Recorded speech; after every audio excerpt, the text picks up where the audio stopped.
শুভ সকাল বন্ধুরা। এখানে এই যে পানের দোকানদার আমার এক বড় ভাই ছিল, রেজাউল ভাই। রেজাউল ভাই কিন্তু এই পৃথিবী ত্যাগ করে চলে গেছে। একটা মোটরসাইকেল বাইক অ্যাক্সিডেন্টে সে চলে গেছে।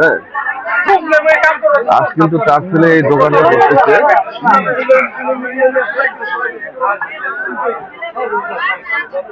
সত্যিকারে কি আমি আজকে ভিডিওটা করতেছি এই কারণে, রেজাউল ভাই অনেকের সাথে অনেক ধরনের কথা বলছে, যেমন হয়তো কারো মনে কষ্ট দিতে, ব্যথা দিতে।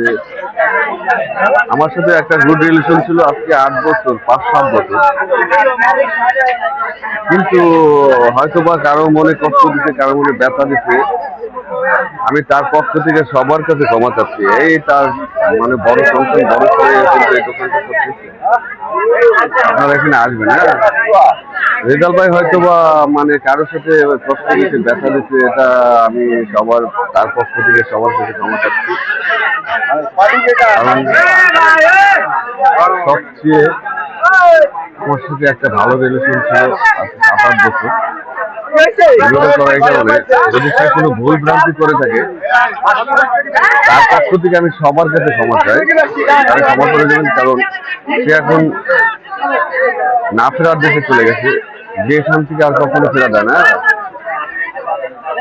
কখনো ফেরা যায় না। না ফেরার দেশে চলে গেছে। আমি তার পক্ষ থেকে সবার কাছে ক্ষমা চাচ্ছি। তার পক্ষ থেকে আমি সবার কাছে ক্ষমা চাচ্ছি। হাত বন্ধর করে সবাই তাকে ক্ষমা করবেন। তার ছেলেটা এখন দোকানদারি করতেছে, তার জন্য সবাই দোকানে দোয়া করবেন, আশীর্বাদ দোয়া করবেন। কারণ একটা মানুষ কিন্তু পৃথিবী ত্যাগ করে চলে গেলে আর গুলোই থাকে না, আমি যতটা মনে করি।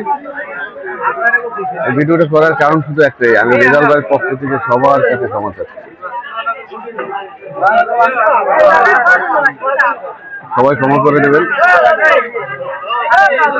আর তার ছেলের জন্য দোয়া করবেন। সে দোকানদারি করতে, ছেলেটার জন্য সে দোয়া করবেন। এখানে মোটামুটি আমি যেখানে যে কোম্পানিতে জব করতেছি প্রায় 12 বছর, এর সাথে আমার রিলেশন 7 থেকে 8 বছর। আমি তার পক্ষ থেকে ক্ষমা চাচ্ছি, সবার কাছে ক্ষমা চাচ্ছি। ক্ষমা করে নেবেন ভাই, তার জন্য দোয়া করবেন। রেজাল ভাইয়ের জন্য সবাই দোয়া করবেন।